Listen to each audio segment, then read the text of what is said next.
नमस्कार प्यारे बच्चों, क्या हाल चाल। मज़े में हो सभी? पढ़ाई मस्त चल रही है? तो मेरा नाम महेश शर्मा और आज के इस लेक्चर में बात करेंगे अभी 12th physics chapter number 13 nuclear के इंपॉर्टेंट क्वेश्चंस की फॉर इंग्लिश मीडियम। देखिए चैप्टर नंबर जो 13 आपका बोर्ड एग्जाम 2023 के ब्लू प्रिंट का अकॉर्डिंग कितने मार्क्स का? 3 मार्क्स का है। 3 मार्क्स में से आपसे 1 नंबर की डेफिनेशन के लिए बोल रखा है और 2 नंबर के डेरिवेशन के लिए बोल रखा है, ऐसा ठीक है।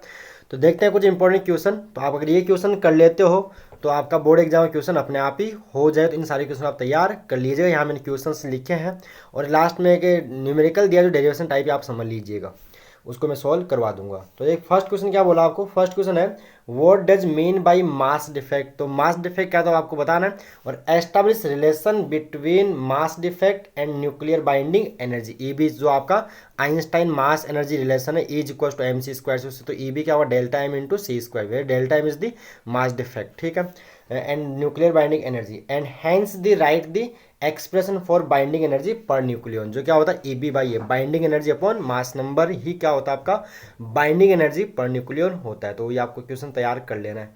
नेक्स्ट क्वेश्चन है यहाँ पे क्वेश्चन नंबर 103, अगर जो आपने सीरीज चल रही है उसका ये 103वां क्वेश्चन है, ठीक है। तो ये थोड़ा इंपॉर्टेंट भी है, राइट, इस बार के लिए वेरी वेरी इंपॉर्टेंट, आप इसको समझ सकते हो। ये वाला जो इसको रदरफोर्ड सोडी लॉ भी बोलते हैं या रेडियोएक्टिव डिके लॉ भी इसको बोला जाता है। तो क्या बोला है? Write the law of radioactive decay and derive the related equation. Equation कौन से आपको ड्राइव करनी है? जो N is equal to N naught e की पावर माइनस लेमडा टी वाला जो इक्वेशन है वो आपको प्रूव करना है। और उसके बाद ठीक है, तो ये आपको कर लोगे। तो write the law of radioactive decay and derive the related equation, जो N is equal to N naught e to the power minus lambda t वाला डेरिवेशन आपको करना है, ठीक है। और draw exponential decay curve of radioactive substance, यानी जो आपको यहाँ पे आप क्या लोगे? टाइम लोगे, यहाँ पे आप एन लोगे, तो यह जो ग्राफ कुछ ऐसा, ये ग्राफ ऐसा कुछ आता है, आप ग्राफ ड्रॉ कर लेना है, ठीक है। और उसके बाद बोला है write the ratio of half life and mean life of A radioactive substance, यानी आपको तो हाफ लाइफ और मीन लाइफ का जो रेशियो क्या होता है देखो बच्चों, हम जानते हैं जो हाफ लाइफ होती है टी हाफ, वो होती है 0.693 अपॉन लेमडा होती है। और 1/लेमडा ये क्या होती है आपकी? टो क्या होता है? 1/लेमडा मीन लाइफ होती है। तो यहाँ बोल सकते जो टी हाफ होता है वो एक तरह से 0.693 इंटू में टो आएगा। तो ये क्या पूछना चाह रहा है? Ratio of half life and mean life. तो जी तो जो ये आपको क्या टो को हाँ नीचे लाओगे तो ये क्या बनेगा आपका? 0.693। तो टी हाफ मतलब हाफ लाइफ और मीन लाइफ का रेशियो किसके इक्वल होता है? 0.693 के इक्वल होता है, 0.693 के इक्वल होता है। क्लियर यहाँ तक? ओके, समझ में आ गया होगा ये। तो ये आपका हो गया रिलेशन, क्लियर है। आगे नेक्स्ट क्वेश्चन जो दिया है आपको, define the activity of radioactive substance, right it's SI units. तो आपको एक्टिविटी यहाँ से डेफिनेशन राइट करनी है और इसकी एस एंड जो क्या होती है? बैकेंड होती है। और जो आगे इसमें मैंने क्वेश्चन दिया है ये बोर्ड एग्जाम के लिए very very very very very very very very important. कौन सा वाला? फ्रॉम द इक्वेशन, ये जो होता है ना रेडियस ऑफ न्यूक्लियस और मास नंबर के बीच रिलेशन क्या होता है? R is equal to R naught A to the power 1/3। Simple relation भी पूछ सकता है। पहले इसके ऊपर न्यूमेरिकल भी, जब न्यूमेरिकल आते तो इस मतलब 1 मार्क्स तो यहाँ ए दे के आर पूछता था कई बार, है ना। तो यहाँ तो ये नहीं करना, आपको क्या करना है यहाँ पे इस इक्वेशन के बेस पर ये प्रूव करना है कि so that the nuclear density is nearly constant. जो कितनी होती है अपनी अप्रोक्सीमेटली 2.29 इंटू 10⁻17 किलोग्राम पर मीटर क्यूब आती है। जो न्यूक्लियर डेंसिटी वो क्या होती है? कांस्टेंट होती है। इसको ये भी प्रूव करवा सकता है कि सो देयर जो न्यूक्लियर डेंसिटी वो does not depend on the mass number, वो मास नंबर डिपेंड नहीं करते, ऐसा इसको प्रूफ, यानी इसको दूसरे वे में कैसे पूछ सकता है कि prove that the nuclear density of nuclear मतलब nuclei is does not depend on the mass number, इसको ऐसा भी पूछा जा सकता है। तो आपको ये क्वेश्चन ढंग से तैयार कर लेना है, ठीक है, कि वो ए से कट जाए मतलब कैंसिल आउट हो जाएगा। तो यानी जो न्यूक्लियर डेंसिटी है वो मास नंबर पर डिपेंड नहीं करती है, हर एक न्यूक्लियस की सेम ही रहती है, लगभग अप्रोक्सीमेटली सेम रहेगी। तो ये क्वेश्चन ढंग से तैयार कर लेना है, ठीक है। और एग्जाम के लिए वेरी वेरी इंपॉर्टेंट है। क्लियर है? कर लोगे वाला, तो इसको आप ढंग से, यानी आपका क्वेश्चन नंबर ये वाला और आप ढंग से तैयार कर देना। 103 एंड 104 ढंग से आपको तैयार कर लेना है। दोनों में से कोई सा एक आने के चांसेस इस बार पूरे पूरे ही है, ठीक। और यहाँ से एक ही क्वेश्चन आएगा, और में सवाल आपको यहाँ से नहीं दिया जाएगा। वो जो सेक्शन सी में यह सवाल आएगा क्वेश्चन में 16, 17, 18 देगा इसको ना, मतलब सेक्शन सी का ये सवाल रहेगा आपका बोर्ड एग्जाम 2023 के लिए। ठीक है, चलिए आगे क्वेश्चन की बात करते हैं। यहाँ बोला है नेक्स्ट क्वेश्चन जो बोला है what is nuclear binding energy. ये जो क्वेश्चन है बोर्ड के सैंपल बोर्ड 2023 में भी गिवन है। बाइंडिंग एनर्जी को डिफाइन करना, और जो आपका उसके बाद एक्सप्लेन बाइंडिंग एनर्जी करो। जो बाइंडिंग एनर्जी करो आप जानते हो, यहाँ पे अपने क्या लेंगे, मास नंबर लेते हैं और यहाँ पे EBN लेंगे। बाइंडिंग एनर्जी पढ़ने तो आपका जो ग्राफ कुछ ये वाला जो ग्राफ आता है, ठीक है, ये वाला, इसको आपको क्या करना है, एक्सप्लेन करना है। क्या करना है इसको आपको, इसके जो कंक्लूजन है वो आपको यहाँ पे राइट करने होंगे। जब भाई शुरू में मास नंबर हो रहा है इंक्रीज, तो क्या हो रहा है, बाइंडिंग एनर्जी पर्टिकुलर इंक्रीज हो रही है, फिर वो मैक्सिमम हो जाएगी। और मैक्सिमम किसकी होती है, Fe56 एंड किसकी, आयरन की होती है। कितनी होती है, 8.75 मेगा इलेक्ट्रॉन वोल्ट होती है। ये पूछता है मतलब किसकी बाइंडिंग एनर्जी पर्टिकुलर मैक्सिमम होती है, तो किसकी होती है, आयरन की होती है। आयरन न्यूक्लियाई जो होता है ना आपका Fe56 की होती है, और होती कितनी है, 8.75 mega electron volt according to NCERT। ठीक है, तो ये भी यहाँ पे पूछे तो किसकी ज़्यादा होती है। तो आपको इसको क्या करना है, ये बाइंडिंग एनर्जी डिफाइन करने के साथ इसको, इस कर्व को आपको एक्सप्लेन करना होगा डिटेल से ना। क्लियर है, कर लोगे वाला। आगे बात करते हैं नेक्स्ट क्वेश्चन जो यहाँ दे रखा है, write the function of moderator. ये भी बोर्ड के लिए एक इंपॉर्टेंट क्वेश्चन रहता है। मॉडरेटर का काम क्या होता है, coolant and control loads in the nuclear reactor. ठीक है, ये भी बोर्ड का एक फेवरेट क्वेश्चन ही रहता है। मतलब जो कूलेंट या इनके लिए कौन कौन से अपन मॉडरेटर के लिए कौन सा यूज करते हैं, कूलेंट के लिए क्या यूज करते हैं, या कंट्रोल लोड्स के लिए क्या यूज करते हैं, इनका मतलब मटेरियल भी पूछ सकता है या फंक्शन भी पूछ सकता है। यहाँ तो फंक्शन पूछ रहा है। ठीक है, क्लियर है ना, हाँ यहाँ तक। चलिए आगे बोला इसी में बोला है क्या, न्यूक्लियर रिएक्टर और राइट एनी 3 फीचर्स। ये तो मैंने इसमें 2 पार्ट में ले लिया इसमें ना, एक में मान लीजिए ये दे दे डेड नंबर के लिए, और डेड के लिए ये बोल दे डेड पर 1 मतलब 1.5 प्लस 1.5 3 मार्क्स का भी कर सकता है। Right any 3 features of nuclear force. Nuclear force का कोई भी 3 कैरेक्टरिस्टिक्स आपको, कोई फीचर आपको बताने हैं कि ये ऑलवेज मतलब अट्रैक्टिव इन नेचर होता है, स्ट्रॉन्गेस्ट मतलब फोर्स इन नेचर है। ठीक है, तो ये आप इसको देख लेना है।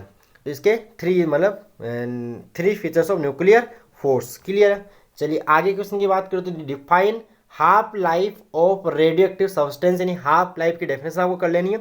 और उसके साथ ही ठीक है, and write the relation of half life with following. जो हाफ लाइफ होती है उसका रिलेशन राइट करना है किसके साथ, रेडियो एक्टिव डिके कांस्टेंट या डिसइंटीग्रेशन कांस्टेंट। तो ये क्या होता है, तो T half is equal to क्या होता है, तो ये होता है 0.693 upon lambda, where lambda is the decay constant, इसको अपन बोलते हैं डिसइंटीग्रेशन कांस्टेंट भी बोलते हैं। और सेकंड फिर बोला है mean life of A radioactive substance, यानी हाफ लाइफ का मीन लाइफ के साथ रिलेशन। तो अभी आपको बताया था, जो मीन लाइफ होती है टी हाफ, वो होती है 0.693 इंटू ये टो होती है मीन लाइफ, ठीक है, या एवरेज लाइफ। तो यहाँ से हो जाएगा। या आप तो अगर आपसे रेशियो पूछता है कि टी हाफ अपॉन टो का रेशियो बताओ तो 0.693 आएगा। अगर आपसे उल्टा पूछता है कि मीन लाइफ और हाफ लाइफ का रेशियो बताइए, तो बच्चों ये रहेगा, मतलब क्या रहेगा, मीन लाइफ और आपसे हाफ लाइफ का रेशियो पूछेगा तो वो बनेगा 1/0.693, और 1/0.693 बच्चों होता है कितना, होता है 1.443 होता है। तो अगर आपसे पूछता है मीन लाइफ और हाफ लाइफ का रेशियो बताए तो 1.443, यानी जो आपकी मीन लाइफ है वो हाफ लाइफ की 1.443 टाइम्स मैक्सिमम, मतलब 4.3 टाइम्स होती है। यानी आप ये बोल सकते हो जो मीन लाइफ होती है वो ग्रेटर होती है किससे, हाफ लाइफ से ज़्यादा होती है। आप यहाँ से देख लीजिएगा। क्लियर है, तो मैंने कुछ एक्स्ट्रा बातें यहाँ बता दी। ये के लिए यहाँ से तो केवल ये जो फॉर्मूले पूछे आपको फॉर्मूले लिखने ना, क्या लिखना, आप फॉर्मूले लिख लोगे ना, देख लोगे फॉर्मूले, ठीक है ना। चलिए आगे बात करें। नेक्स्ट क्वेश्चन बोला है define nuclear fission and nuclear fusion. Nuclear fission और फ्यूजन को डिफाइन करना है। और इसी में क्वेश्चन दूसरा भी पूछ सकता है, दोनों के बीच डिफरेंस, मतलब राइट डिफरेंस, मतलब difference between nuclear fission and nuclear fusion भी यहाँ से पूछा जा सकता है। तो ये भी आपको देख लेना, साथ साथ में डेफिनेशन देखोगे, पहला डेफिनेशन क्या हो जाएगा और बाकी आप देख लेना। आगे बोला है वोट विल बी दी, इसी के अंदर भाई 3 मार्क्स के लिए, ये 2 मार्क्स में ये कर देगा 1 + 1 by 1 marks 1 nuclear fusion, 1 marks nuclear fusion, और 1 मार्क्स के लिए what will be the value of neutron multiplication factor for the control chain reaction. तो ये क्या होती है, K=1 होता है। ठीक है, मतलब जो कंट्रोल चेन रिएक्शन के लिए जो आपका कौन सा न्यूट्रॉन जो मल्टीप्लिकेशन फैक्टर उसकी वैल्यू कितनी होती है, 1 होती है। क्लियर है। तो ये थे आपके नेक्स्ट। अच्छा, आगे एक क्वेश्चन आगे देखिए, ये हाफ लाइफ का क्वेश्चन है। क्या बोला, दी half life of 6C14 is 570 years, what does it means. इसका मतलब क्या होगा, 570 ईयर्स में ये जो इसकी जो इनिशियल वैल्यू उसकी हाफ हो जाएगा। ठीक है, उसी के बाद बोला है ए रेडियोएक्टिव न्यूक्लियाई, यहाँ पे न्यूमेरिकल टाइप भी यानी एक डेरिवेशन टाइप का क्वेश्चन बोल दीजिए, ऐसा सवाल दे सकता है, ऐसा सवाल दे सकता है, ये आपको कर लेना है। क्या बोला देखिए, a radioactive nucleus is decaying in the following way, उसका वो डीके इक्वेशन गिवन है। बोला determine the mass number and atomic number of final product X4 when initial nucleus has mass number 238 ए है ना, and atomic number Z92 given है। तो आप क्या बता रहे हैं, ये जो फाइनल प्रोडक्ट X4 बन रहा है, क्या बन रहा है यहाँ से, जो फाइनल प्रोडक्ट X4 बन रहा है, इस X4 की, ऐसा क्यों परेशान कर रहा है भाई। ठीक है, जो X4 बन रहा है, इस X4 की क्या किया जाए, X4 की क्या करनी है आपको, इस X4 की, एक बार थोड़ा सा रुकना, थोड़ा डिस्टर्ब हो रहा है, रुकना, थोड़ा सा डिस्टर्ब हो ही गया है,